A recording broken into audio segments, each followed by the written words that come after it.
Purchase your tracks today. Fatima Yusuf, ọjọ́ bí rẹ̀ gangan lè jẹ́ pretty like angel. Ọjọ́ pẹ̀lẹ́ ní jẹ́ ọjọ́ ayẹyẹ ni àyájọ́ máa ní gbàgbé. Beats by SV.com.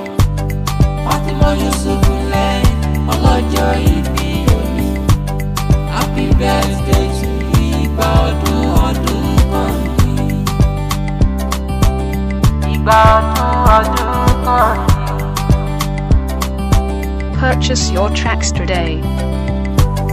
Ọjọ́ ní bá jọjọ́ pẹ́, ọjọ́ ta bọ́ lórí máa tẹ̀lé.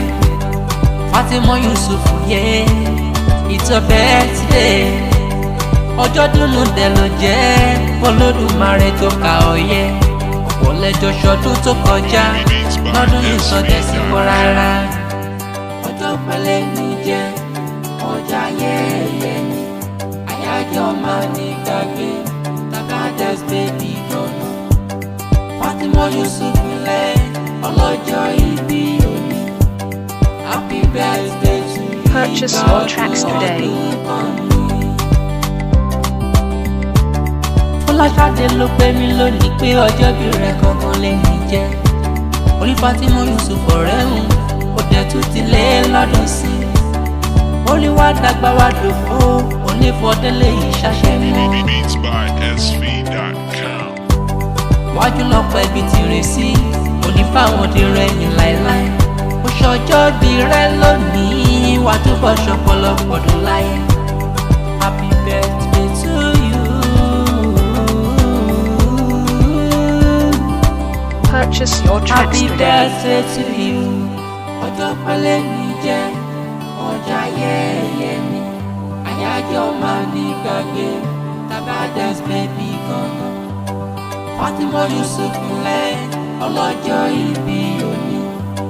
Happy birthday to you. Beats by SV.com. Àwọn òrìṣà nílùú bàbá tó bí ọ. Àwọn orin ni ọmọ ọlọ́kọ nílùú Ìṣẹ́rí. Àwọn orin ni wọ́n tún lé ọlọ́kọ ti sanwó. Àwọn orin ni ẹ̀kúnjẹ́ Purchase your ọlọ́kọ tracks tí today. ṣèjìgbà ẹlẹ́kẹ̀.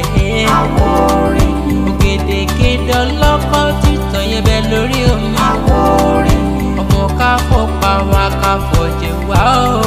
Àwọn orin ni ọmọ ká tún sọ panu ká sọ jẹnu yé. Àwọn orin ni àwa fún gèdègèdè ọwọ́ wa kọ́ dẹ́lu ṣẹ́rí oní bàbá tó bí ọlọ́mọ. Yemi Day on the mix.